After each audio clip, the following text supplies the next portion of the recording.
Okay, so today is kind of a big day for the series because it's October, so maybe that was like the one condition with the series as far as like a permanent after failure state that I almost did. It was just after September last year where I'd done my little legend run in Hearthstone, which I don't do very often, and my first time getting a wild legend.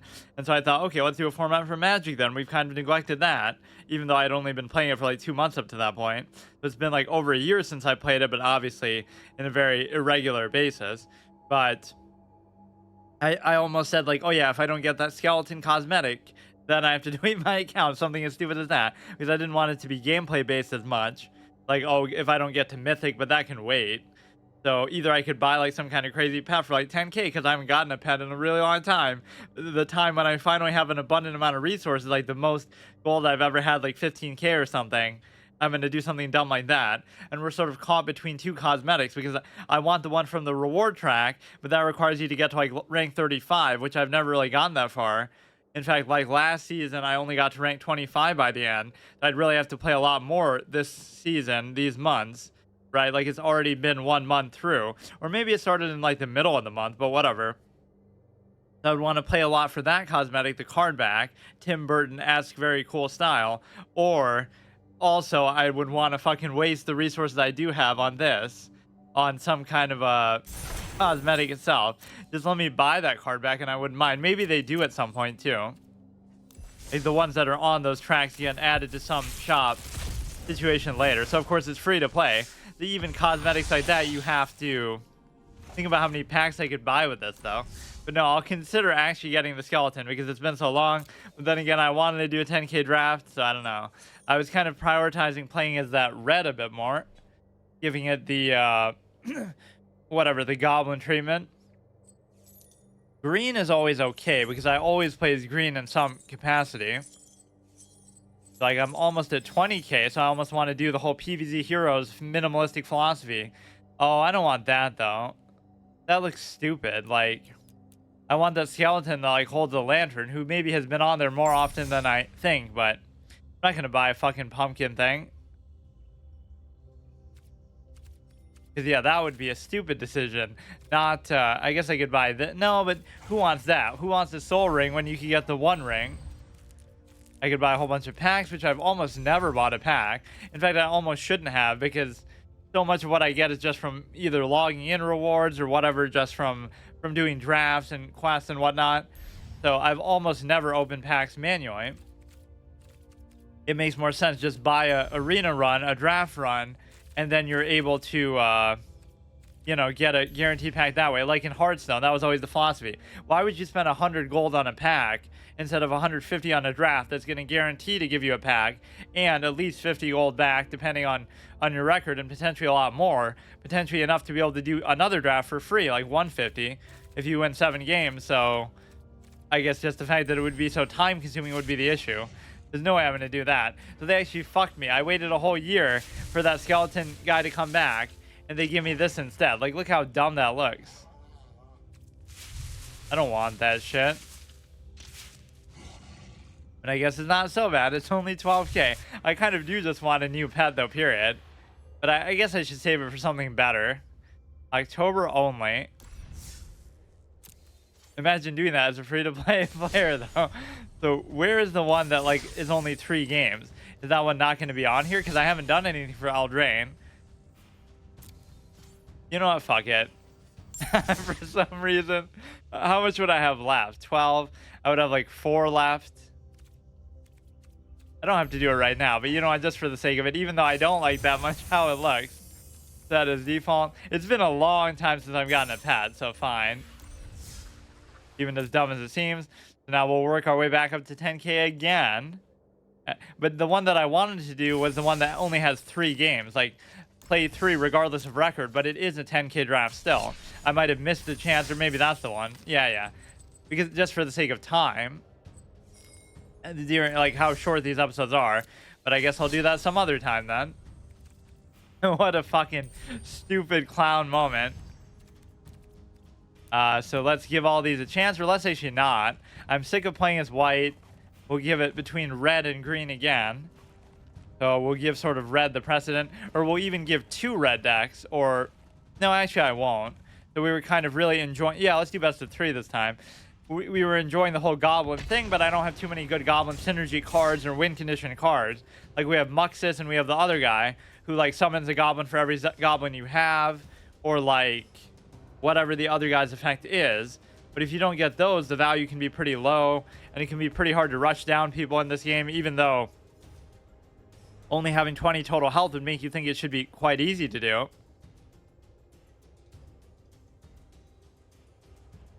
So the seasons in this game last a little bit shorter than some, which may sometimes confuse people. Like Hearthstone, it lasts 4 months. Here it only lasts like 3 months. That's why it's also hard to make progress on the reward track thing. Look what a lopsided matchup you can get in this mode, though. It's like playing Classical on chess, where there's only so many people who play the mode, so it just forces you to match up against people you don't want to, or much higher, much lower. So, because that would never happen in the best of one, where you're a bronze and you're playing against gold. So yeah, I don't have too many great cards for this. I forget even putting that in there, but try to rush them down. Sometimes it'll work. A lot of the time it won't. If they have any kind of healing, any kind of defensive play, any kind of AoE, like there's so many things that counter this. Basically, if they have a deck that is not... Yeah, look how it's teasing me with that, but that's not even the right one. Or wait, I set that to default, but it's not... I guess you would have to go manually with each deck and do it, but this almost fits for red as well. That was such a random, stupid decision, but I guess it's tempting, right? When you have a hammer, everything looks like a nail. When you have 10k gold, 16k gold, everything looks like a target. Just get whatever you want. When it enters the battlefield, if it was kicked, it's not going to happen. Haste and list. Whenever a non-token modified creature dies, create a 1/1. It's not necessarily going to be modified. That guy does look pretty awesome.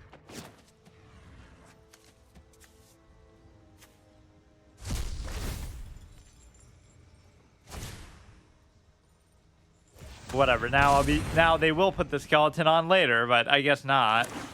I think it might have come up again after, obviously, October, between then and now, but I just wasn't paying attention to it, or I didn't care that much, or I didn't have enough for it.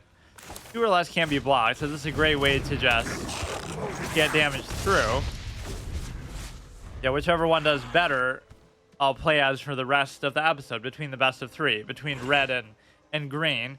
Green is always on the table, because that's almost what I would rather play as, but, you know, at some point it gets old even for me. Find somebody who loves you as much as I love green in this game, like in so many ways. It just sums up what I like, the whole mid-range, ramp, high value, good cost, good efficient stuff. Playing on the board, you know, mid-range stuff, everything. Enlist a non-token creature. I mean, there's no point.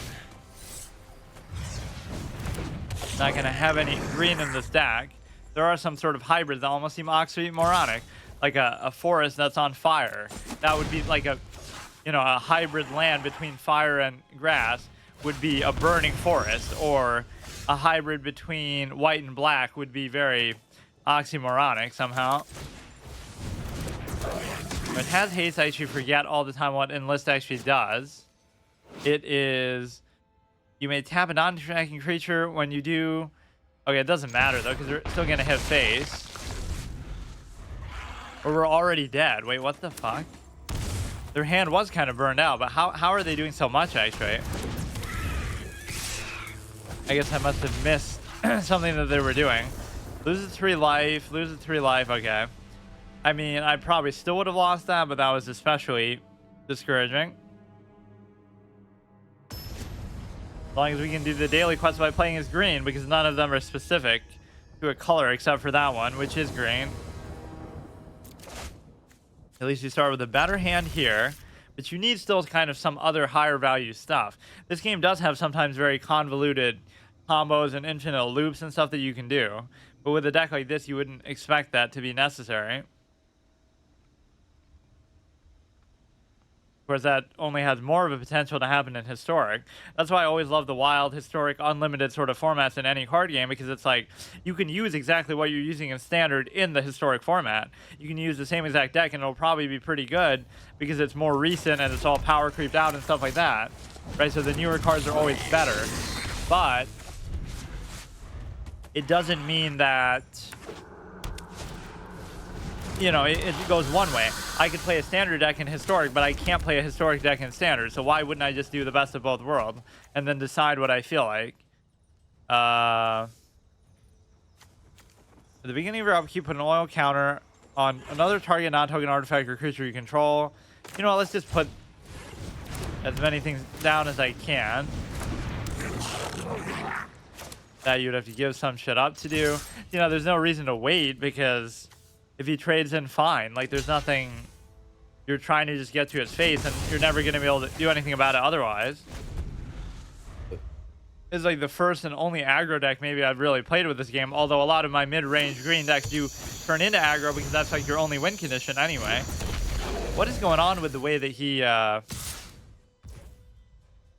keeps doing so much damage to me? That's only 3, so why is it a big deal? I should be able to out-damage him at least. 2/2. When it attacks, if you attack a creature with total power 6 or greater, gains first strike. They just make it harder to block. And it's always deceptive, like, oh, you can play something else, but that would only be by sacking this guy. Okay, so we could block that. I really don't want to, though. Create a 1/1 Phyrexian token. Activate only if an oil counter... Fuck. If an oil counter was removed from a permanent you controlled this turn, or a permanent with an oil counter on it was put into the graveyard this turn. I mean, it's not even really that efficient. For 2 mana, you're just summoning a 1/1. You need a little bit more in the way of land here, Self. Although that's a weird thing to even complain about under the circumstance. But yeah, that's totally going to be our win condition, where we just... +1/+0 till end of turn. Whenever it attacks while you control a creature with 4 or greater, gains double strike. At some point I should try to block here, but I guess I just can't do it.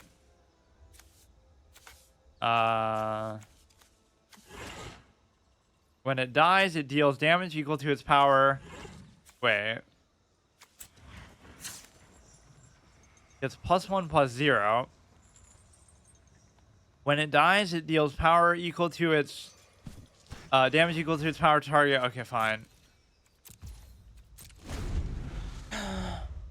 Look how slow this is, though, for an aggro deck, which it doesn't always go this way, but there isn't that much cycling or synergy really with it. It's just a bunch of random goblins that I had or I either crafted last time. I think I do still have a mythic wildcard laying around that I haven't used. I think red is going to go 0 and 2 here. Although against maybe an unfair matchup in a gold player. If it lets me go face, I don't even care, but I also don't see the particular value of this. I probably shouldn't have done that, but... like, what am I able to do then? You could do this, you could kill the something. You kill one to get rid of this, sacrifice a goblin. And then you can block, so it'll still survive unless he has something else crazy. His deck doesn't even seem that good, but I guess mine is worse than I thought. Or I wasn't doing that bad last time. Yeah, let's show off our sexy little pumpkin guy this time. With the green. So we'll just play as green then all day, as usual. What a fun and variable, exciting series, even with my favorite mechanic and hexproof and all the general enjoyment that I have with the deck. Sometimes I do overdo it. Yeah, you're just dead, although sometimes people will be stupid or they'll just miss it. Or they'll, you know, they'll try to BM you. Sometimes, in rare cases, you'll come back even when they do that.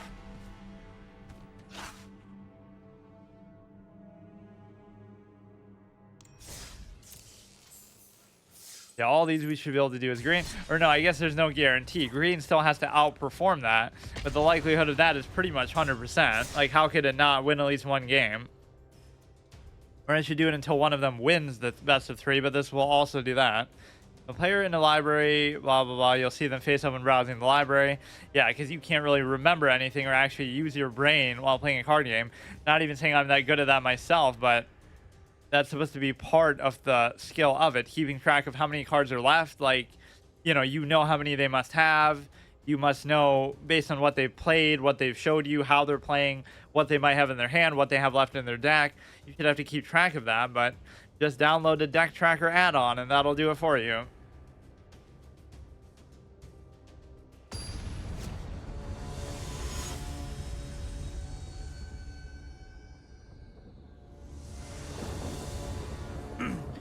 Harry Potter fan over here. Number not even 824, but some denomination of 1,000, because the fact that you had to put the fourth digit and a zero there. Like, really, how do people come up with numbers like that? Does that mean there's really 823 people who have that shit? Wait. Oh, I'm trying to give more to my deck than I even need to. This is pretty cool. The outside of it is a little bit too big and daunting. Like, you don't need an outer part of the card back and then another outer part. That fucking ruins it. Let's just go for pure mana here, but we have to hope that we get some of the higher cost stuff. Of course, any deck out there is going to be, like, sort of adds another layer. I was saying that in PvZ here. I was like, there's 3 layers to decks, but this will add a 4th in a game like this. There's normally like a deck with bad cards and no synergy. Then there's a deck with either synergy but bad cards, or good cards but no synergy. And then the top tier would be cards, good quality cards, and they have synergy. But then here it would be like something that has cycling too, that just guarantees you get through your deck and get exactly what you want and sort of stall the game out, which doesn't even mean that you're a controlled deck. But I'm taking the credit when we win. But it means that, I don't know, like, you're just going to guarantee that stuff happens in your favor. One of your friends has to leave. Yeah, so what does she do to actually regain it? Each player discards a card. This can be very annoying for sure.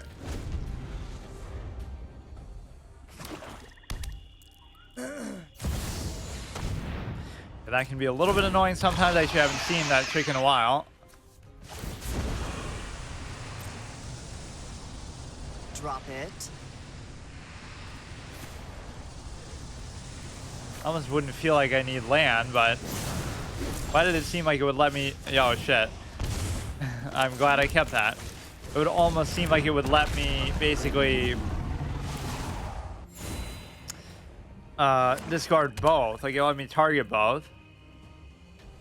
You can make me sacrifice a creature, but then I have to just keep hoping I top deck them, or he'll just destroy it very inexpensively.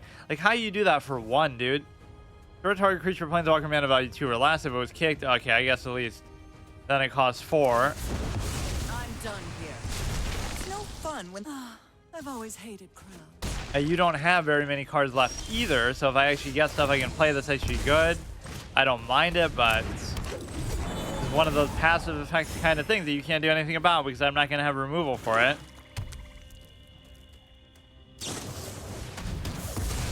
Okay, but now you just eliminated the rest of your hand, so you're playing a little bit too aggressively. I'm obviously still going to lose, I guess, but their deck isn't really that... Oh, fuck.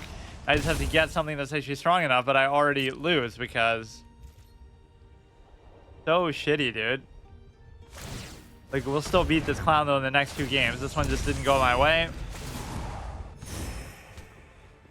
He's kind of like me, though. He doesn't have any interest in hybrid stuff. He basically just goes full on with 1 color. You don't even have to do it, dude. It's already over. Hit me, and then I draw, and then I lose.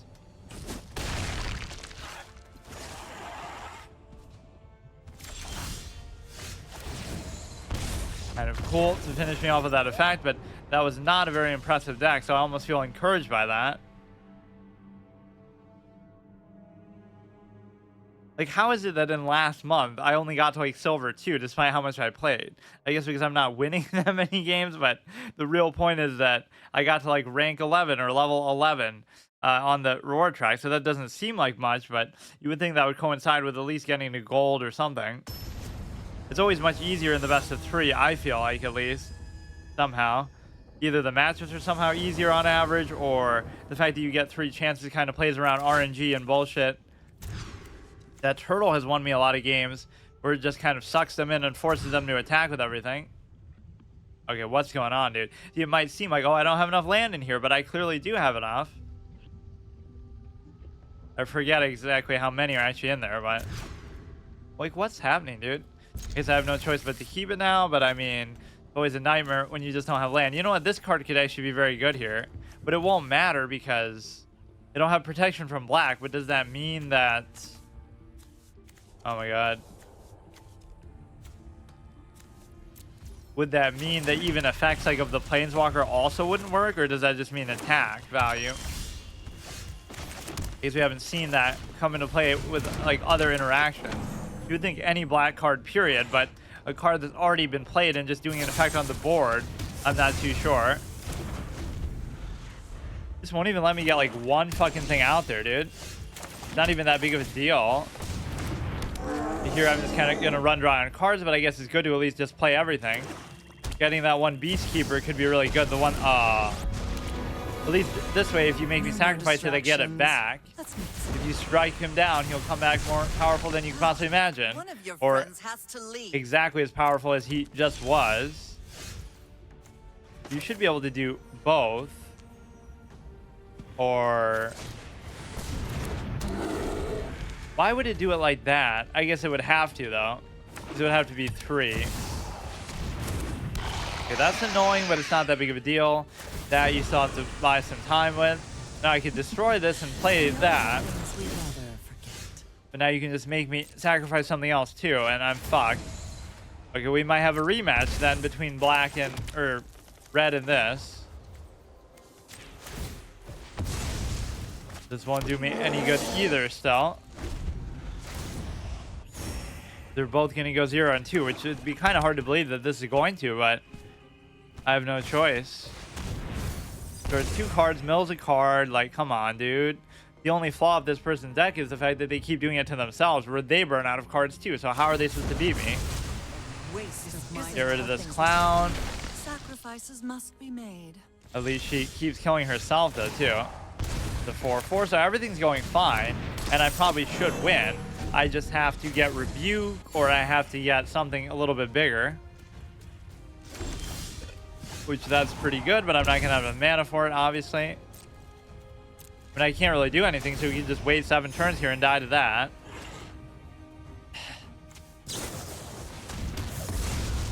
It makes cards like this seem a lot better than they are, because like, oh, it just has a dinky effect. That's pretty good, but like, you know, you can't just have no removal in this game at all, or your removal can't depend so much on the board.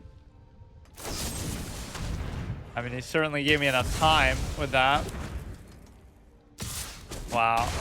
This deck normally is not this bad.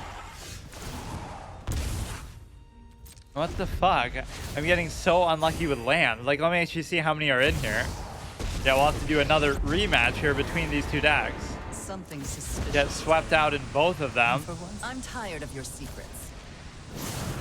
What could I possibly get that's even gonna help me? I'm dead. Yeah, imagine making her over the Carnage Tyrant, but she's actually objectively better just with the whole buffs and everything. That's kind of a good way to BM your... You know, I'm not going to hold that against the game, but they're seeing how badly you're getting clowned. What are you, some kind of a masochist or something that you enjoy that? Let's see. I am kind of confused by that, but let's see. I was talking shit about red for doing so badly, but then it ends up evening out.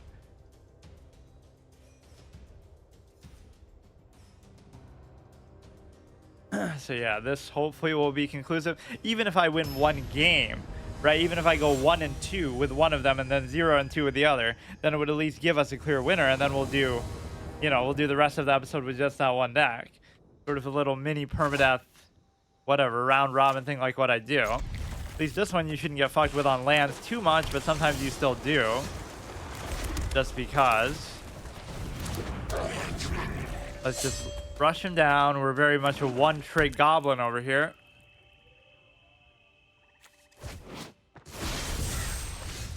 You have to decide which one's really the best. Whenever it becomes blocked, deal 1 damage. And whenever, whatever, just 2/2. Considering how much stuff is automated. Okay, put a card into your library. Probably the highest cost one. That's not even a very good card, but it's just like one of the only one of the only damage effects that you have. But like, not only would I not have spells as removal, but I'll even have to account for making minions just for that purpose. Like, even I won't even stoop to using something like Rebuke with this color. It'll just all be about summoning shit. Doing a decent amount as long as he doesn't have a shit ton of healing, which he might. No covered swamp, Sulfurous Mine. Okay. Of course, AoEs really counter this deck, so of course they're going to have that. Even though we argue we don't see them that often. Or that's one thing that really shocks me about this game. Considering that you can't attack minions and you can only target them with spells, we don't see as much removal and as much AoE as you would think. Some decks will be built around it that'll be kind of deceptive, but on average, you see less removal a lot of the time than even in Hearthstone. It's like every game in Hearthstone, you know, oh, there's going to be a polymorph, there's going to be this, there's going to be that. But, you know, somehow it doesn't feel as predictable here. A lot of decks just won't have any at all, it feels like. But then they dominate the board so much they can still beat you. We're not getting another mana, and if I did, it would be very good. So that's kind of the problem. I started off actually pretty well. If it's a goblin or orc, also gains haste.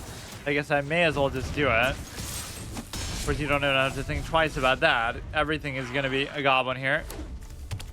This is when it enters, create 2/2. Okay.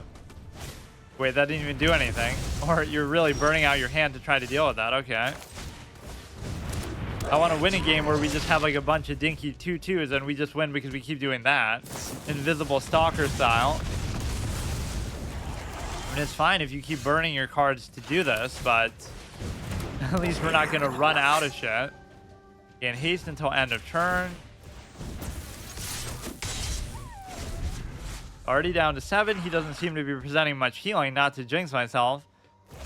But either he's waiting for something really good or he's just kind of... Other goblins get +1/+1. Sacrifice a goblin, destroy target artifact. They should do this first. And the tokens obviously make good ripe pickings for sacking them. Why would you destroy that one though? Why not just destroy the one that I'm about to summon? Or I guess it's basically the same thing, but the Trash Master is going to be okay. I mean, 4 mana is about as much as you should ever really need, or 4 lands here. Just that kind of low curve deck. And this would be the kind of deck that's very cheap and easy to make, right? Like, I'm surprised I didn't try to do anything like this at the beginning, but I was almost trying to play like high, upper, mid range into control style, just because that's what I like. But that's the worst thing to play when you first make a new account. You're not going to have all the top heavy, you know, end game sort of cards that you really need.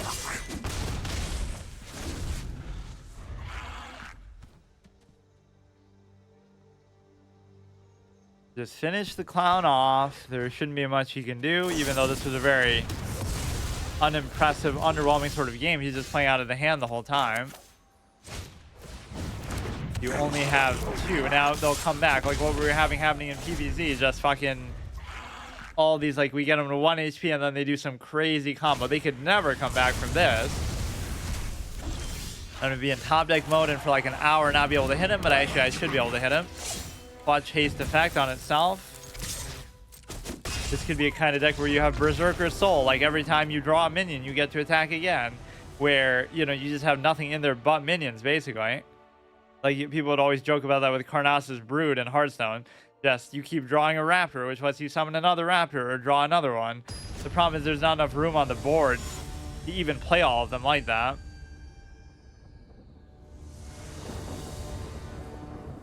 Somebody made actually a video parody of that, like where they take the scene where the Pharaoh's whipping Weevil with that Berserker Soul, and they put over it the fucking Karnas's Brood.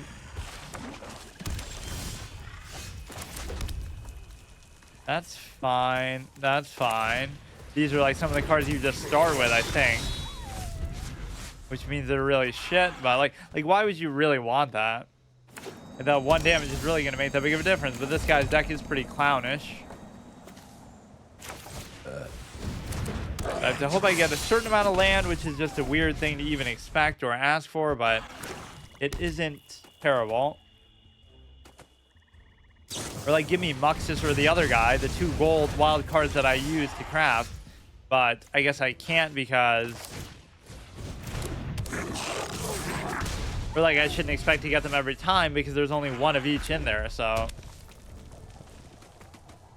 You have to actually win some games to be able to... This dude's a fucking printer company employee trying to advertise to Magic the Gathering. What a great sponsorship.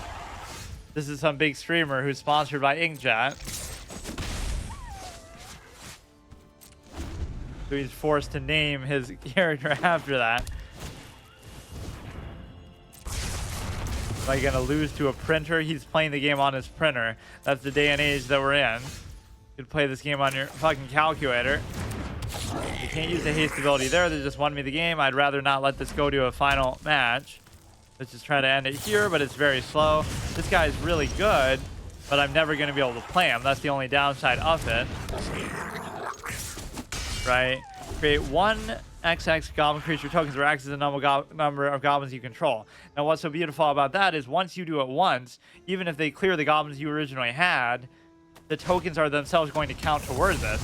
That's arguably almost too strong of an interaction, but obviously it's not. Just somehow it's... Destroy target artifact. If you control the artifact, create 3. Yeah, that's actually pretty worth it. The only value that we're ever going to get out of that shit card anyway.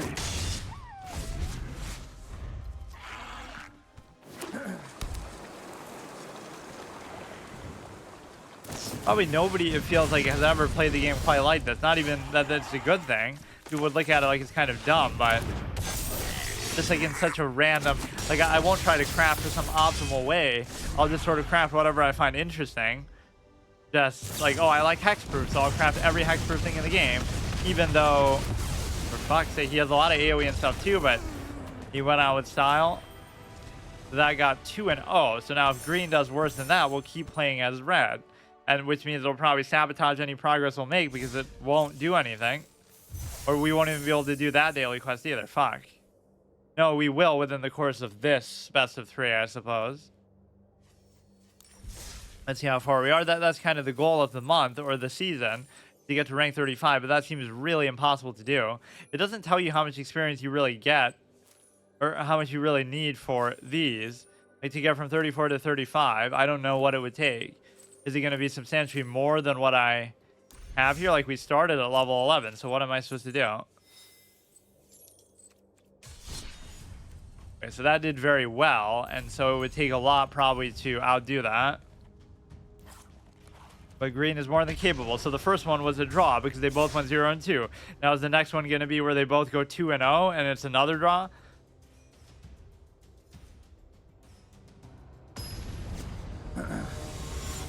You think this would be the easiest time, but there's always some sort of opposite interpretation with that. It's easy at the beginning of a season or a month or whatever, just because, you know, all the bad players out and there's plenty of people to pick on. But also the tryhards are at low ranks for the only time that they're going to be before they speedrun through it. So then you fall victim to that. But also, at the end of the month, you can say, oh, well, all the tryhards are already at high rank, so you're not going to see them here, so you'll be fine and breeze through it. Anybody who took it seriously or wanted to progress would have already done it. But also, there'll be a lot of people pushing desperately at the last second, trying to do that too. You know, trying to ladder in the absence of other people. So it's kind of a problem that feeds into itself. I keep forgetting to put the pumpkin even out there, which was the dumbest decisions in gaming history, but I couldn't help it. I wish it would have at least been the skeleton. You have to play 11 cards here in the setup too. Not that I'm going to sabotage myself to do that, but I badly want to do the daily quest. Otherwise, I just won't be able to. Or, well, assuming the green wins, but that's the thing. Green can't even win here, right? Red is playing with house money because you can't lose. Even if I go 2 and 0, we still have to play again as red then. This epic clash between the two decks. Like, I don't always play multiplayer games, but when I do, I play them against myself because it's just so weird. So we're gonna almost have enough mana for this dude later on. Beginning of your end step, if you gain more than 3 or more life, your opponent loses 3 life. Can't really do anything with that. We have 1, 2, 3, 4, 5, 6, 7. We would need like one more to be able to summon the dude, which isn't even that good. But again, hexproof can be really nice. Not many things you can do about it. Some sort of whatever creature effect, or maybe some sort of AoE, which most AoEs are not going to do 8 damage anyway, but some of them will just kill everything, period. Whereas this has protection from black, so does that mean... Yeah, see, I don't know how that works with some of the hybrid stuff, but I know that... Yeah, you can even give this guy hexproof, but that's not really why he's in there. He's just a good value card, period. I guess I could have attacked with everything, but I don't want to lose the mana. That's still worth it to me because I'm not going to be able to do anything about it ever, pretty much. Rather than let him buff it or do some dumb shit. Imagine buying a Halloween-based cosmetic. You must be a total clown. Whenever you gain life, each opponent loses 1 life. This card would be amazing in some of those white decks. That's all they ever do in their whole life. This you should be able to do because he can't block, so that's the whole beauty of it. Of course, one weakness of hexproof could be death touch because you're just able to force me to keep blocking it, which thankfully you don't have for now. But whenever a creature attacks you or a planeswalker you control, that creature... Okay. I mean, I should just go all in, but maybe I shouldn't. I don't know. Either we'll have protection from it or we'll be able to... trample through him. He doesn't have that touch. As annoying as that is, I can still deal with it for now. I like the theme of their deck, but maybe I should have attacked with everything, but it wouldn't really matter. I could be setting up for some sort of infinite loop combo. Whenever you gain life, something happens. Whenever something happens, you gain life. Like, just fuck. I'm sure that's what the meta looks like. There's a lot of people doing these infinite loop combos, which aren't even necessarily unfair, but it could just get a little bit annoying. Destroy target creature enchantment. I guess we win because he misclicked something or what? Oh shit. Oh wait, did I just kill myself? Or wait, now he's... Oh fuck. Now he's gonna heal. I got too overzealous. You would think with the trample that I should still be okay. Or wait. If he does the life link, then wait. Could this be like a draw? Because he'll do that and then he'll kill me because of the healing effect. I shouldn't have attacked with everything, but then he wouldn't have died anyway. How do you fuck that up? Because shouldn't the priority of the lifelink triggering also trigger that, and therefore... Yes, I'm not complaining about it, but that shows you I'm a player of honor. I wouldn't want to win on technicality. Technically, that should have been a draw because the effect should have still finished me off, because the act of the lifelink triggering would have killed me by turning the healing into damage.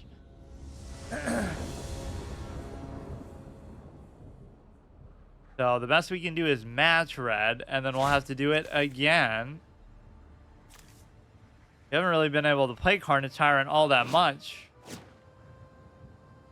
This might be my favorite card in the whole game, even though it's not really good at all. It's just 6 mana, 7/6 is okay value. Trample hexproof, can't be countered. Like, it just makes your opponent feel totally and utterly powerless to stop it. But the way that they stop it is just by flooding their own board with way more shit, way better value, and just healing and buffing and doing all kinds of stuff. So yeah, exactly. You gotta definitely push the tempo early. You gotta basically play this like an aggro deck, even though that's not entirely what it's supposed to be.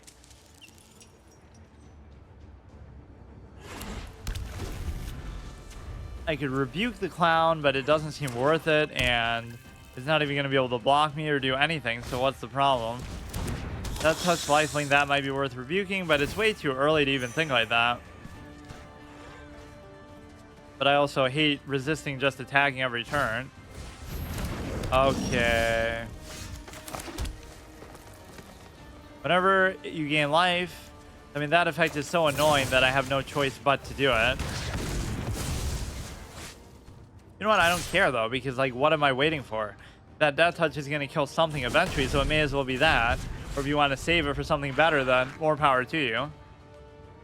But I can't really deal with the healing in the long run, so it's going to be Powered Baron. That's like my character in my fucking WoW Classic run. I like that line in the final episode, though. Mulgore is but the oasis of the Barons. The same way that, or of Kalimdor. Same way that the Lushwater Oasis and stuff is the, you know, is the salvation of the Barons itself. Every Barons has its oasis, and Kalimdor is a very treacherous kind of land to equate to that. The whole thing is basically the Barons, in a way. Like, you have Feralis, you have a couple things, but a lot of it is just desert and shit. This one didn't go particularly well, and the reason why is because, well, their hand is still sort of dried out, but I don't have anything I can actually play. I would need 3 more of these, or just give me some sort of a mana generating minion. I need something to be able to do here. The healing is what can get out of hand when you just let the game drag out. My health actually isn't that bad, but then again, that's kind of bad.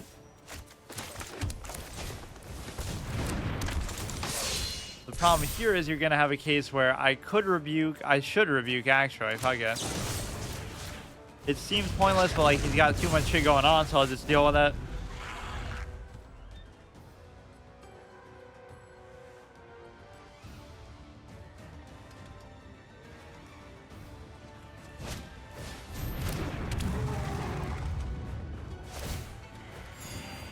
Let's see if we tie up with the other one. We're going to need a lot more still. Or that's good value too. This had a potential to be like my favorite card if it just didn't have the pay 2 to do something other than a creature spell, but it wouldn't matter to me because I tend to not really do that anyway. It makes Galta actually playable too. We have a chance, but very, very slim. Like, we can still win the next one, obviously, but it's like I would really want to, you know, match for red and see which one actually wins this ultimate. So we'll get 2 draws in a row, which is pretty epic, actually. I'm still fine with the situation, but oh shit, maybe not. Yeah, he's just gonna end up killing me with the effects. It's not even gonna be a question of the, you know, they're beating me on the board without actually having to do anything on the board. Like, just from these effects that I can't target the minions because they're obviously fucking stupid.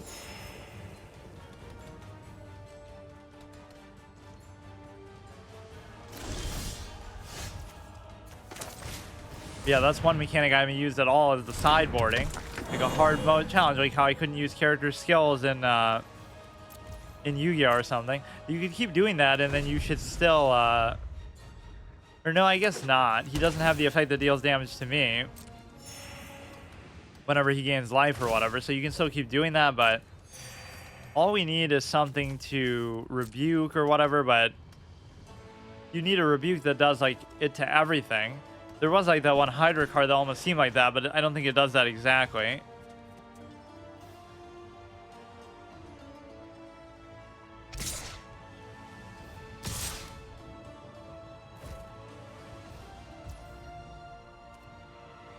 That you can't do anything about, and then the amount that he's going to heal is going to end up killing me, basically, because if you gain 1 more, or even in conjunction with that, okay, that's a pretty cool way to actually do the kill. I'll give it to you there.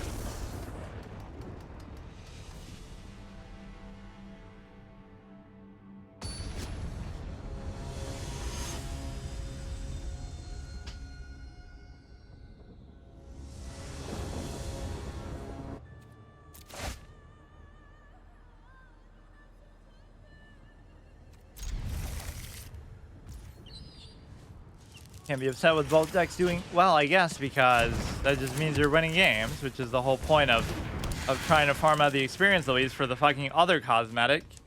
But I gotta use this one here. I wish they had emotes and stuff, though, or you do have emotes here, but they're so generic and not fleshed out to the character. Either make them say something unique that would make sense for the character, or make them say something in voice acting, or both. Like certain games that we will speak about, like Hearthstone, but basically, you know, just presentation-wise, it's kind of hard to match that. So many hundreds of heroes with fucking, even the hero cards that have so much personality. I guess the planeswalkers here have a lot of personality in that regard, but it's not exactly the same.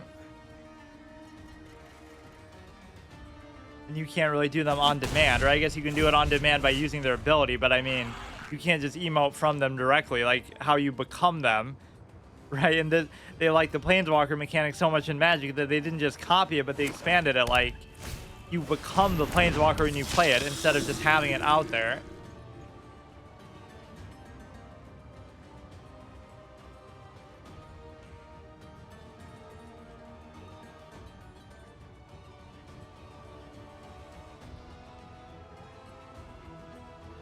So if they get some amount of board control, I can never do anything about it, because it's just that kind of game where, and also the, you know, my refusal to get too much removal always does me in like that. But you could do this, and then you can get the Keratin, but then I need kind of stronger stuff to actually play. I don't mind if he gives up the 1/1 for it, but no, you can just block with the 1/4, and of course, just auto heal, which is such an interesting mechanic. Game has such a bias towards healing and control type of decks for that reason. Like, oh wow, I traded my 10/10 into a 12/12 and it has 2 health left, so it's totally worth it, and then it just auto heals to fucking fall. But how is that fair as much to aggro players where they could just block stuff as much as they want forever?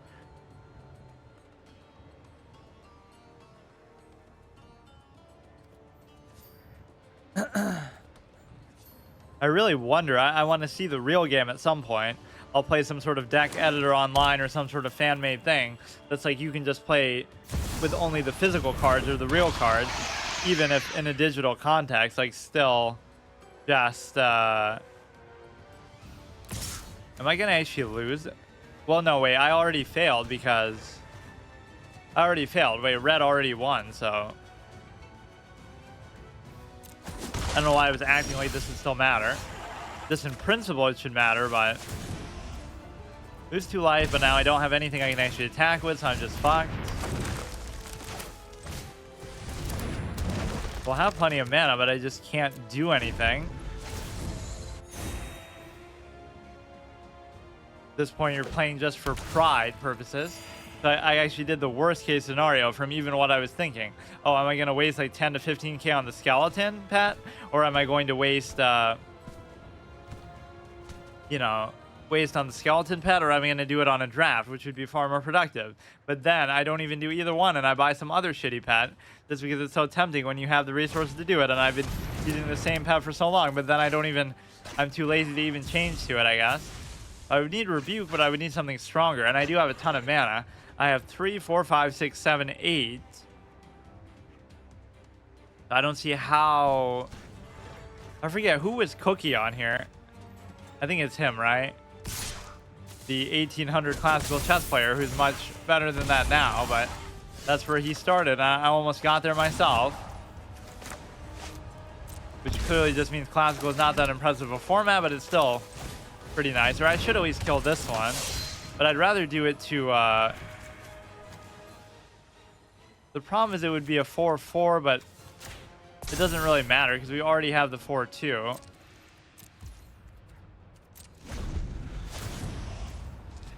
What I need to figure out here is simply the fact that we're able to figure out we can summon something big and then use Rebuke too. Like Galta would be fine now, or the Gigantosaurus, or like any of the various big minions we have in this deck. Something with 5 attack or more. Like, what the fuck? I could have rebuked that. I could still do it, in fact, but whenever you gain life, it's going to be hard to stop them from doing that because it just happens every turn from the Field Red chick. Oh my god, what's going on, dude? Forget about it. I can't even do it now, so obviously I get punished for that. This is so much of my experience of the game. Just sit back and watch the effects that you can't prevent do stuff, even though you can prevent them with a lot of cards that I just refuse to use and mechanics I don't like. But it's just like, sit back and watch the effects of the minions that you can't target. and just this endless heal buff stuff, even though this is involving black, so at least it's a little bit unique. That's actually kind of surprising that that worked. Or look, this person will kill me with style just like the other person did with the effect of this itself. And an exact perfect honorable kill too, or I guess not. It'll be -1. Or no, fuck. Okay, so as if there was any doubt. So red ends up winning. It would have won anyway because obviously that one is just bonus. Like we had already lost one game. So it makes actually quite a comeback. I was quite confident in the ability of the fucking... No. Oh, shit. No, I don't want to do best of 3, though. I want to do best of 1. Best of 3 was just to see who would win between those two colors. But yeah, I went 0 and 2, and I'm like, surely green is going to come out on top here, but somehow I was made to eat my words again.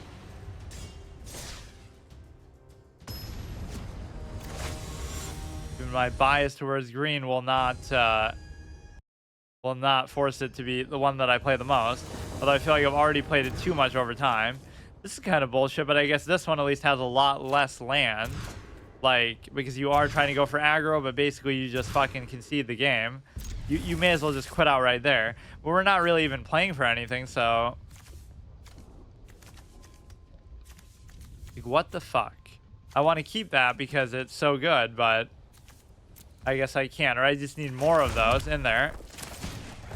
The one time when I have a mythic wild card to spare, but I need so many gold ones because there aren't really any mythic goblins. They're all just gold wild cards. You can still do pretty well if you just get... You'll be kind of stunted by the whole land issue here.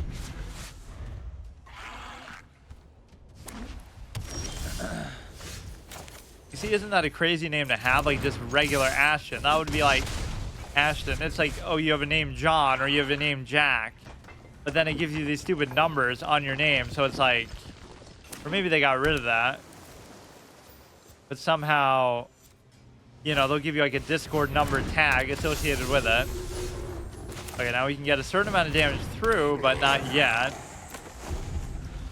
Whenever another cleric enters the battlefield, you gain life equal to that creature's toughness, as long as you have 7 or more than your starting total. Creatures you control get +2/+2. Which is especially well statted to obviously take advantage of that as a, you know, as a 4/6, like more health than anything else. Deal 2 damage wouldn't really be that valuable, but it kind of would be. But what would I have to give up to do it? Or no, that's actually fine on its own, I guess. Now he's just gonna let me hit him in the face, but even if he wasn't going to do that, I could have still just bypassed it, make the 2/2/1 go through.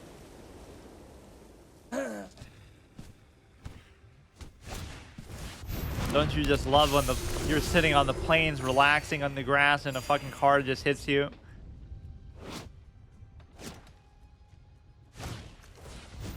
When Inspiring Overseer enters the battlefield, you gain 1 life, draw a card. Fine. You have Vigilance there, so it's okay. Go ahead and use the effect and get as much damage in as I can. And then use that. I could always deal with it on the flying level, but that's not going to matter too much. What even happened there? I don't even know. When it enters the battlefield, it mass force 2. When you do until the end of turn, gain target control of a creature. Untap that creature, gains haste. Oh, I should have tried to attack with that then, because he would have had to sack it himself to block it. As long as he doesn't get the effect from that as well, but it could be hard.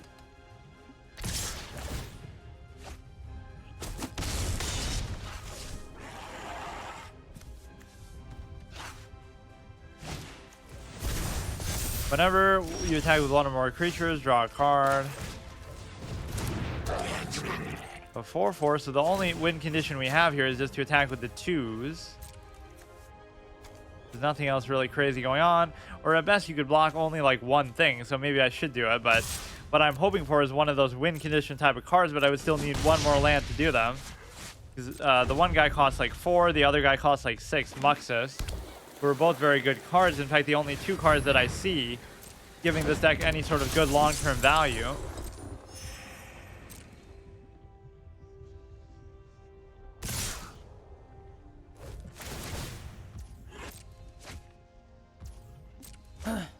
I guess now we're not really playing for anything anyway. I mean, you obviously want to win, but it's not like whatever. It's still the victor of the day. In fact, red has done pretty well in general with respect to, you know, it won that one day. That's why I was playing it in the first place. That's why I did so shitty then after winning against the other decks like white and green.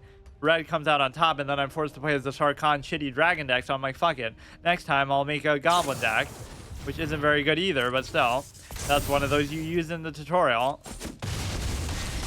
The one mechanic that really confused me, actually a lot of mechanics confused me, but was first strike. Or even the way that it splits damage when you block stuff is a little bit confusing. Like, it'll be a 10-10 attacking 2 5-5s. It'll kill the first one, and then it'll die to the second one, but it won't kill it because, like, oh, the damage was split, so it couldn't get all 10 damage through, or something like that. There's some weird way it does that. That sort of interaction doesn't happen a ton, so it doesn't matter, but...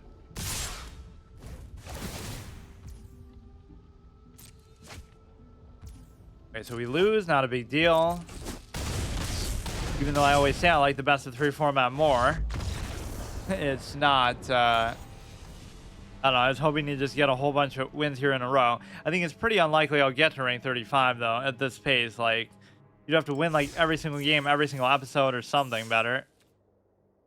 As long as we do the daily quests, I guess I'm happy. Since I only play once a week, I should try to get to that 15 experience threshold at least every time. I think I got to like 11 last time, like where you win all 15 games and exhaust that. Of course, you could do that theoretically every day if you played that much, but of course I don't. We're going to miss out on 2 very key cosmetics in both this and Hearthstone. I'll miss out on the Cabal N'Zoth, and I'll miss out on the card back here because I just simply don't play enough. Or even if I did play a ton on one particular day, it would still punish me by throttling me like, oh, you can only do so much in a particular day. So we force you to, could we get a deck that's not white for once? Like, what the fuck? We're gonna throttle you and say, oh, you can only get 15 rewards, or, you know, it'll cap you out, or you can only do 3 daily quests a week because you'd have to play every day otherwise to do that. These are just clowns in bronze too, so it shouldn't really be that difficult.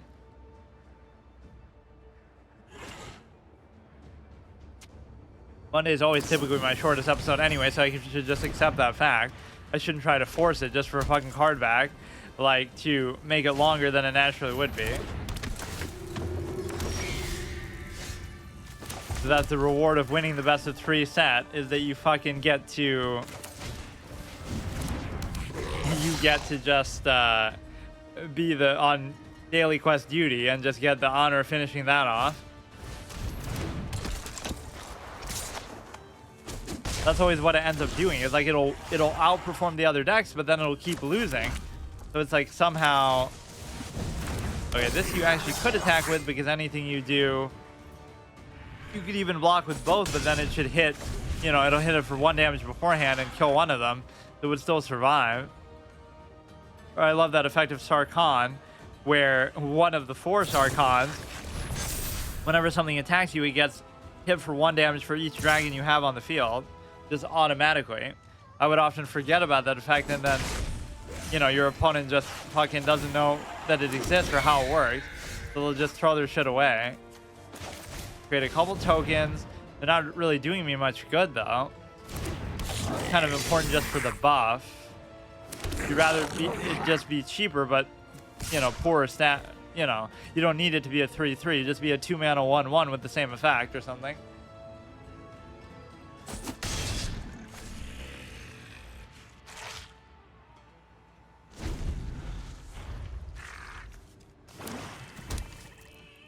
Yeah, see, that looks like a true plains right there. It looks more like a fucking farm. You're gonna see like crop circles and stuff. That looks pretty sick. I mean, some of the land art in this game is actually amazing. And then some of it looks like it's literally made by an intern's kid who works on the game. And they actually sell it for $4.99 on the shop. There was one that was really disgustingly bad, in fact. I forgot what it was, but... Or even if it's not paid for, like, who would still want that shit? Like, you should always have a chance to get cosmetics in a pack, too. Just, like, one random cosmetic of anything. Whenever it attacks, if you attacked with 6 or greater power, which is not going to happen this turn. Creatures you control gain haste, or actually that would be amazing, but I can't do it because of the simple fact that, so basically I'm just going to lose if I do this, but I'll still do it. He's going to kill me with the flying stuff alone. 5, 6, 7, 8, 9. No, he doesn't even give a shit, dude.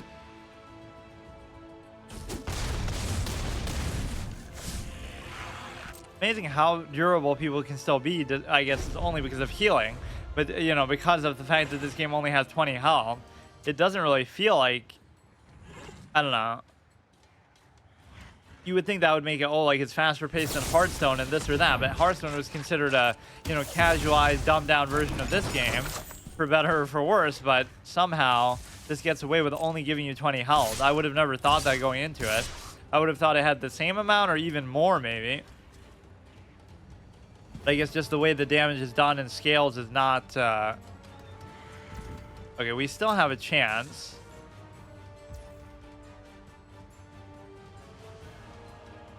Or I guess because of lifelink, I really don't have a chance. Fuck. Only losing to healing, dude. How are aggro decks supposed to deal with healing in a game like this where you can't even stop them from, you know, putting this shit out there? How much removal am I expected to have in a deck like this?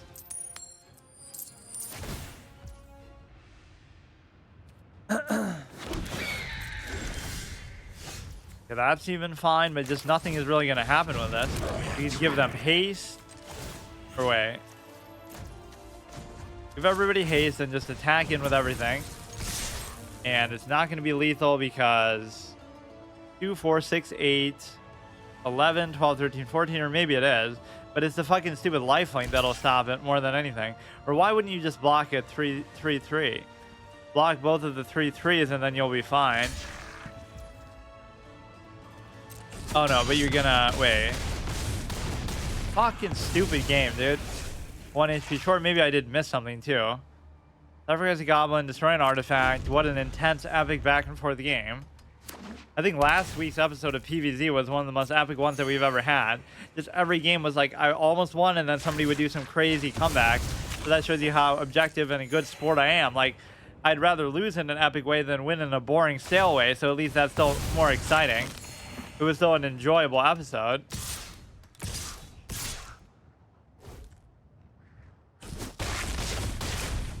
Okay, can we still do the daily quest though, or can we like get to silver? Which is as far as I seem to get these months anyway.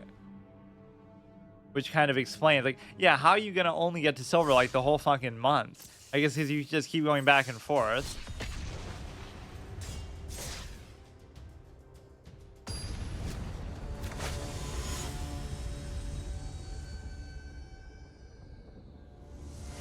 So this didn't do too well overall. I'm kind of disappointed in green though. It goes 0 and 2, and then it goes 1 and 2 in the next one against decks that didn't really seem that good, or like some of those matchups will be skewed. One of, you know, red will play a gold deck, a gold player, and then a green will play a bronze player. So like you just kind of have to deal with that, but it's not really an equivalent matchup. Or like whichever one goes first has an advantage, because then if you rank up, then you'll be forced to face a tougher opponent the next time.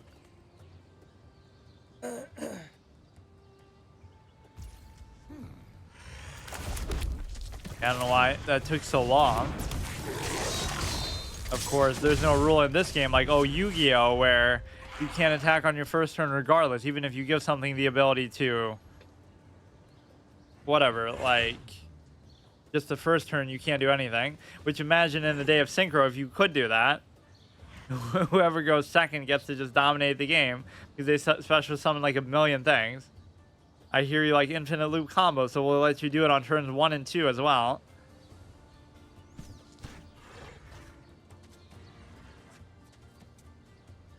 Synchro has got to be the biggest clown decision in card gaming history.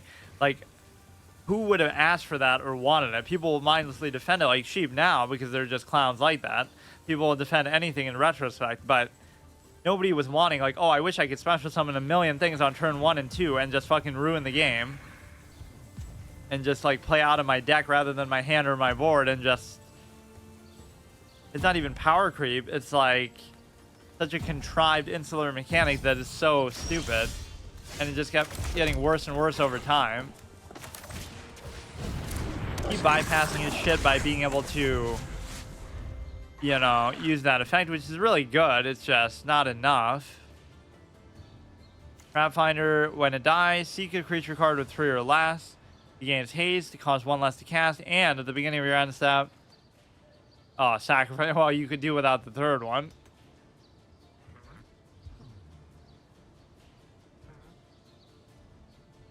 I've been actually interested in cosmetics lately in these games more than you might think.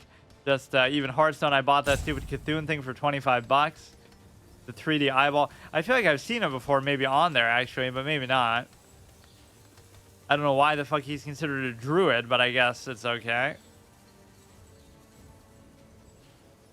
I just wasted 12k gold. I guess I haven't been in a mood to draft. Like, I saved up the 10k just for that purpose, but then it ends up not really being that meaningful because, I don't know, I've just kind of sat on it, which is fine. I mean, you could do it at any time, but you do these two, you can always do that guy later.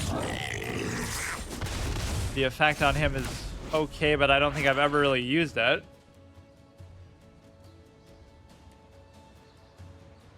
The only thing that really punishes me here pretty bad is an AoE, which of course we've seen a lot of today. Considering how much I say you normally don't see a ton, you would think that would actually be to the benefit of a deck like this.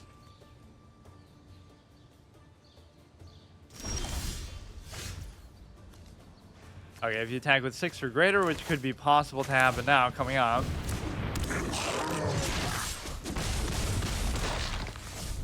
So, he's not really doing anything, but we just 2 mana. Look at the havoc we've wreaked on this guy. Although he's only played 1 fucking land, too. Venturing beneath the desert sands, you've discovered an alien power pulsing with inconceivable energy. Does it mean an alien power in a literal sense, like from outer space, or just alien, like it's just unknown and foreign to you? That's sort of a good joke where, you know, oh my goodness, you live in the United States or Mexico or something, and you're concerned about aliens. Like, oh, the Mexicans dug up some statues that are, you know, oh, those are alien bodies. You should be worried about UFOs, aliens confirmed. Meanwhile, the only real aliens you're concerned about are the ones coming across the border. Ha ha ha. Just because of how stupid some of this policy has been, just like somehow construing border security as a negative thing. There is this old saying with like liberalism where it's like, oh, they'll slowly they'll construct their own ideal fantasy version of the world, and then it'll slowly be deconstructed back into reality, where you relearn simple truths about like, wow, you actually have to have laws and rules and just like actually sometimes do tough love and not just you know, be blind to everything. Just because you want something to be true doesn't make it, you know, doesn't make it so. Pretty sick swamp. Is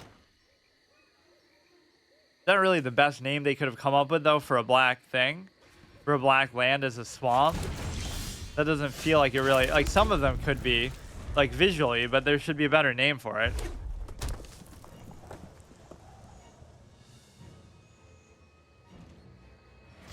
But yeah, like, what's the better way to state that? Basically, it's like...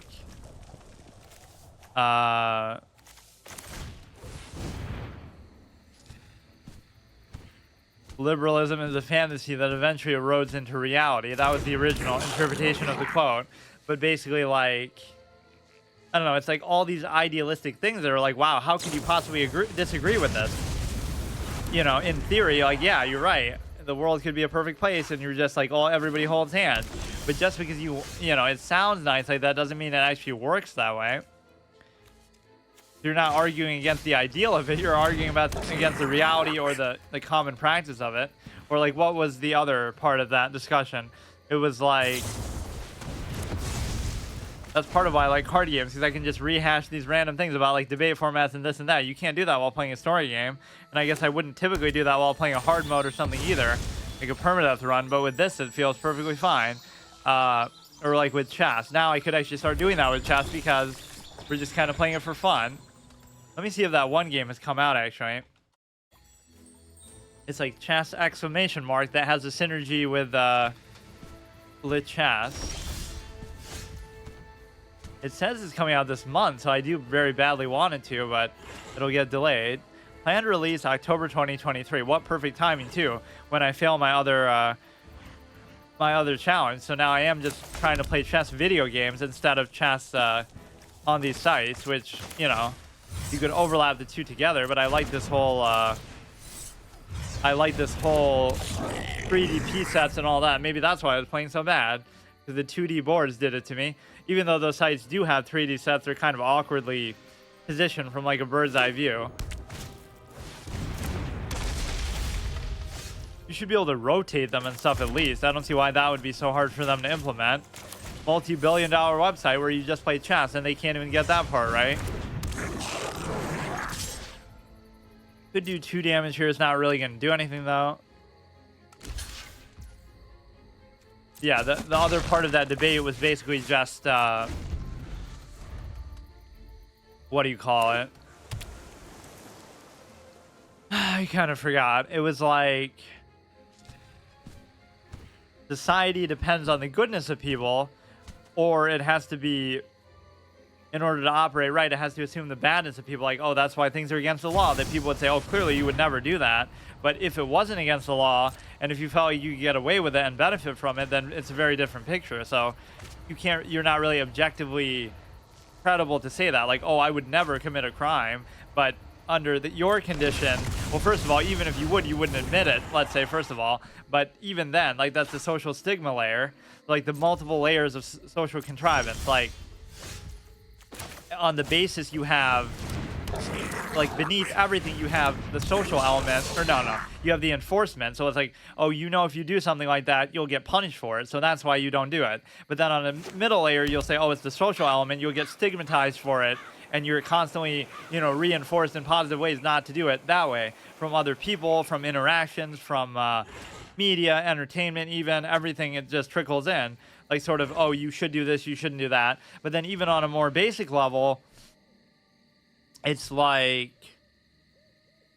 you know, sort of family system and stuff like that. So there's so many layers that stop people from doing it, but even then people still do it. So it's like, it doesn't mean that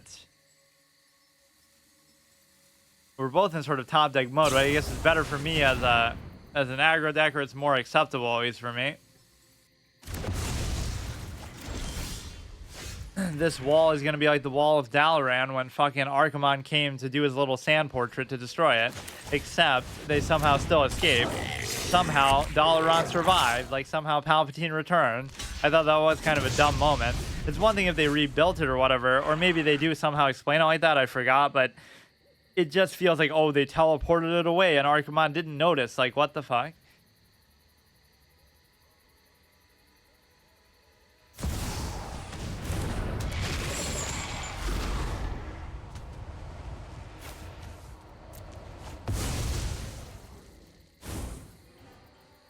Player who didn't discard non-land cards, something.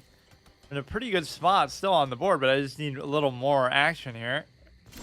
I should use this effect actually on there, or we'll just do this.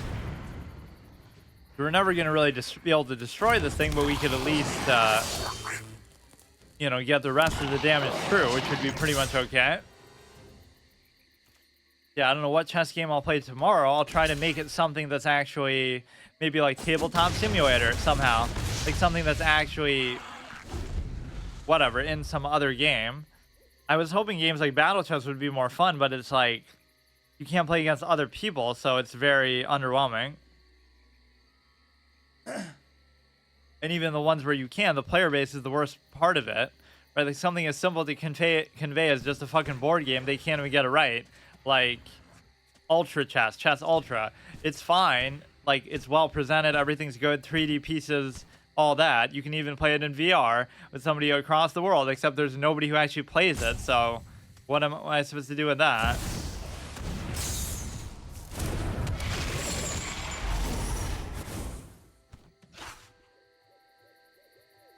Yeah, what was that thing? I keep getting sidetracked.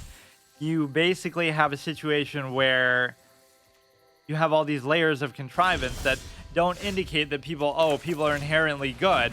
If you believe that, then you wouldn't need law and order, you wouldn't need, you know, all this threat of enforcement and this and that. So it actually implies the opposite.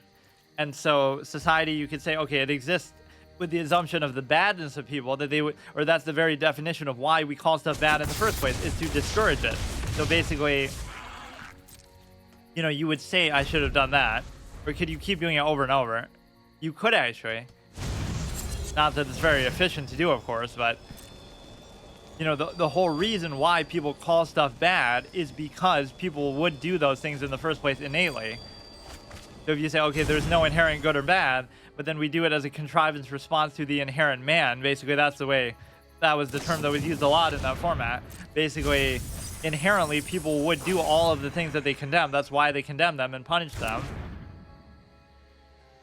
And so beyond that, sir, this is a card game. I like that in Ocarina of Time. I'm talking about all this shit. Sir, this is a mini game. Like I made that little thumbnail of whatever, just me playing the mini game in the fucking whatever in town. And I'm just getting so pissed off by the RNG of it. That's why I love randomizers. You need the Eye of Truth to beat the treasure chest minigame. Also, the treasure chest could contain the final one in the minigame, could contain the Eye of Truth. And that actually might have, or at least it'll contain something that you're required to get to be able to get the Eye of Truth later from somewhere else. Like, it's going to be all over the world.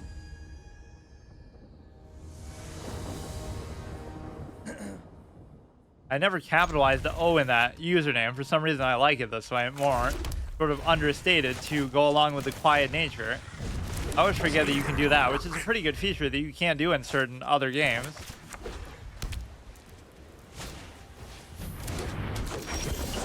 What was the other part of that discussion? Stuff like that just sort of comes back to me at various points. Or some of it, maybe I'm just misremembering and extrapolating, or maybe I'll come up with something better in the process of doing it. The idea that, I don't know, there's some sort of,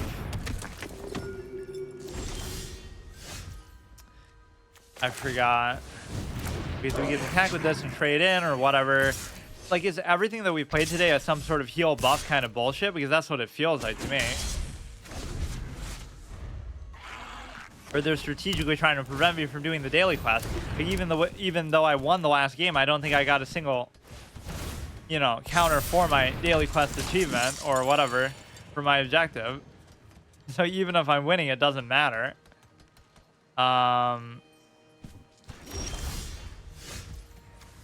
You should at least do those if you're only going to play once a week like I do. It's very... That does sort of play around aggro a bit, just the fact that you're going to be summoning so many things, surely. What is his effect? Discard a card, draw a card, fine.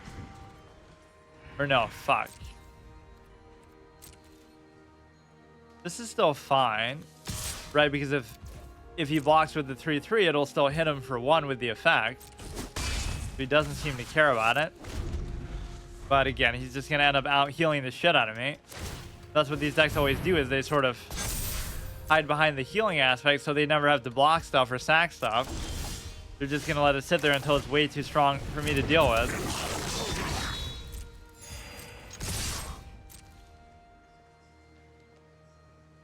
Sometimes I just get annoyed and go face regardless. This is like paying for, yeah, buy this card bait that looks all tattered and worn. Like, that's like paying for fucking ripped jeans, right? That's the whole style that I never understood.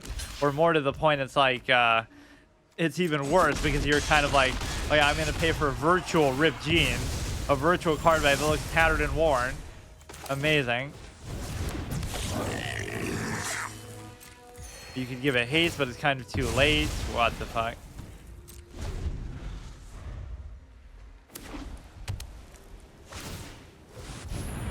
So I think, what was the other point of that?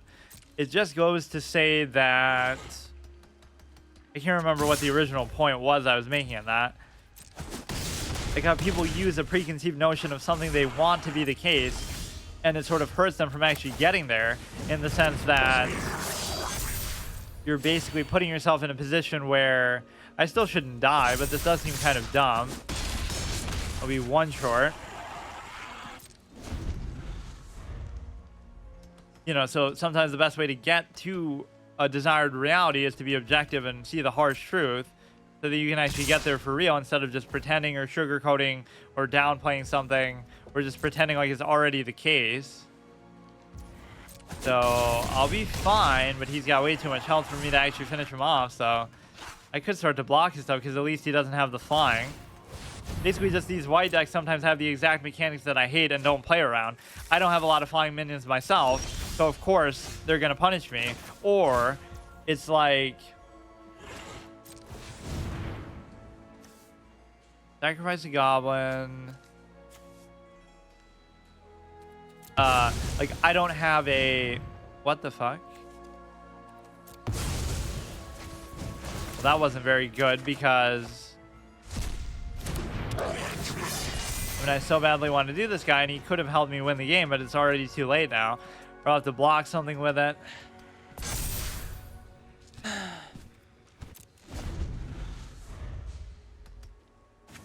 Yeah, people will preconceive that way. And also, what was the origin of that point? Like, okay, we can do this, do this, do this. The reason why this is good is because you'll still keep this guy around. Renko, I always forget his name. The impetus of the discussion was basically something to do with like slowly discovering, oh yeah, inherent reality. So instead of sugarcoating something and acting like, oh, you know, everything's perfect and everybody just holds hands. Okay, I'm dead. Does that mean I get to actually do the daily quest or not, dude? That's all I want to do. And for me, it's really a weekly quest. Yeah, rather than pretending certain things are not true, you have this sort of harsh understanding of human nature. So we go back to the original premise point, like, oh, does society depend... for fuck's sake, dude. Does society depend on the goodness of people, or does it assume the badness of people? And it kind of does both. So you'd say, well, that's why laws exist, because it assumes the badness of people, that people would do those illegal things if you didn't have that enforcement structure and all these other social contrivances we talked about. But then on the flip side, and this is the perfect purpose for playing Magic the Gathering, of course, rehashing your old debates and stuff, but it also assumes the goodness of people or relies on that. And the reason why is because even if you have laws and all this kind of contrivance, you have to have a certain faith in your neighbors or your other fellow people. And the reason why is because it's like, if you didn't, you'd always be looking over your shoulder. Like, sure, it might be illegal to do something, but people will still do it. Or like, oh, your neighbor could be trying to rob you or something. Like, you're always going to be paranoid. But if you don't trust your everyday average person that the vast majority of people are good, then society wouldn't work still. So there's this sort of other standard that it raises, like, you have to have that much faith. Otherwise, yeah, you're just walking down the street and somebody could just do something crazy, run you over with their car, or just whatever, walk up to you and do something. You would have to assume, like, why would they want to do that? Or the vast majority of people are not going to want to do that, despite the fact that some people obviously do. You still have to have that sort of belief, whether it's good or not, to actually have that. Because if you don't have any faith in people, then, you know, it wouldn't matter what kind of laws or system you have. Then people are still going to do that, which they still do. But again, at least in relatively small numbers. You see that kind of with the whole Trump thing, which is kind of funny. Like, oh, 74 million people vote for the guy. So at the very least, what you should do is not discredit them completely. Like, you don't have to like him, you don't have to agree with them, you don't have to vote for him either, like in the last time. But what it did instead is there's some sort of contrived standard, like, oh, you know, everybody who did that is such and such label, but then 74 million is higher than the population of most countries in the world, right? Unless we're talking about Russia, China, India. 74 million is bigger than most European countries and almost everywhere. So how can you just marginalize and say, oh, all 74 million people are such and such blank label? So you wouldn't have to agree with them to see that objective standard of, you can't just discredit and marginalize that large a group of people. You have to have at least that much faith in the ordinary person. Like, okay, you can disagree with them, you can think they're dumb, Or I always like that as a standard, like sort of people will say, oh, having bias against certain types of people. Like, what if your standard is like mine? I have a low opinion of people, period. Not particular kinds of people based on superficial identities or whatever, right? Ethnicity and stuff like that. No. How about equal opportunity? I think everybody is dumb. So the only race I would care about is the human race. All people are dumb, period, by virtue of being a person, including myself. So then there's that absolutist elitist standard that comes into it, like, you hold people to high standards and, you know what their immense potential is. So everything is very harsh. Like, you're going to really hold them to it and not sort of try to baby them or make excuses for them or anything like that. It's like everybody's stupid and garbage, and they can be better at times, briefly, or collectively, or in a vacuum. They can sometimes do good and impressive things. So even if you don't think that's a good standard, it's at least very fair and objective that you're not holding it against anybody in particular or for some superficial reason. Or there's some pretty good take that I had way back in the day when it comes to that, is like, there's some hypothetical CEO or something, and he's like pissed that somebody was turned away, and it's like, oh, they were turned away for some superficial reason, right? But he's like, I'm not upset. Basically the underlying meaning is he's pissed that they turned that person away, not because of the superficial reason or that he wouldn't share that view, but that, we don't have the luxury to discriminate. Like, we don't have the means to basically, okay, this is going to get a little bit annoying. We don't have the means to worry about that because we just need the best people we can, because that'll make us the most money that we want. So it's not even a question of that, you know what I mean? So it's not that he's doing it out of a moral reason, like, oh, how could you possibly not hire that someone because of their superficial identity or something like that. Not because, oh, I believe everybody, whatever, should be treated equal, this and that. No, he's just doing it for strictly cynical monetary reasons, like the ultimate equalizing factor.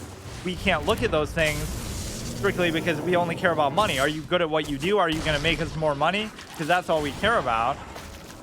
So even if it comes to the same place, that's the more realistic interpretation. Like, you care about their ability and the qualification, not something else. I don't know what's happening with this. So maybe he genuinely doesn't care, but that's like taking the moralizing out of it. Like, oh, he's not doing it for, fuck. What was the point of that? He's not doing it for that reason. The greed could be the ultimate equalizing thing, or just efficiency and ability. Like, if you're good at something, nobody can deny you. Like, you really think if you're qualified, like, oh wow, you have a good degree and you're so smart and capable and you can do this job that everybody needs to be done, nobody's going to turn you away because it would be hurting themselves. Like, they don't have the luxury to do that because they're so desperate for labor and stuff. They don't have the means to turn people away for stupid reasons like that. Or if they do, they'll probably not last then. This will be the only way that I can fucking kill something for the quest, which I still don't think that's going to be enough now, is it? I just needed to kill 2, but they don't let me do anything.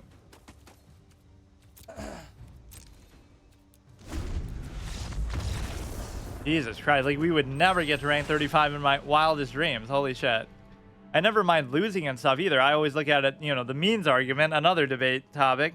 Like, it's all relative to what you're using, and what I'm using could be fun. Like, just, I want to use hexproof because I like the mechanic. So whenever, people say, oh, it was so bad or this or that, but like, if you look at it relative to the decks that I use, it's not even an excuse, but it's like, you could be the best player in the world at this, but you would still lose because the deck can only go so far. So I was just doing that in Hearthstone, like Renounced Darkness. How far can it really go? And it doesn't matter who you are, it's not going to go that far, but it's still fun to use it. And who really cares? Like, if I wanted to rank, I would do it in a particular month. I would just dedicate to that, but I wouldn't do it all the time, basically, is the point. And a month, given the pace at which I play, is kind of unfair too. It's like, if I only play once a week for a couple hours, how exactly can I get to Mythic every time? Or I wouldn't really make a point of doing that. People rarely ever use emotes or anything. I guess just because the voice lines aren't really too entertaining here. Or rather, there aren't any, I should say.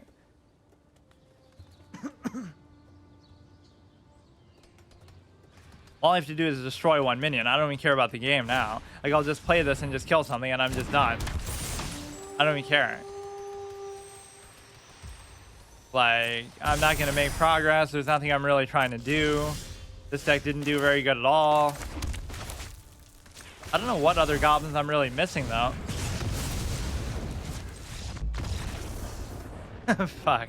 That's the only way I'd ever kill anything either, because nobody ever blocks or actually lets me do it.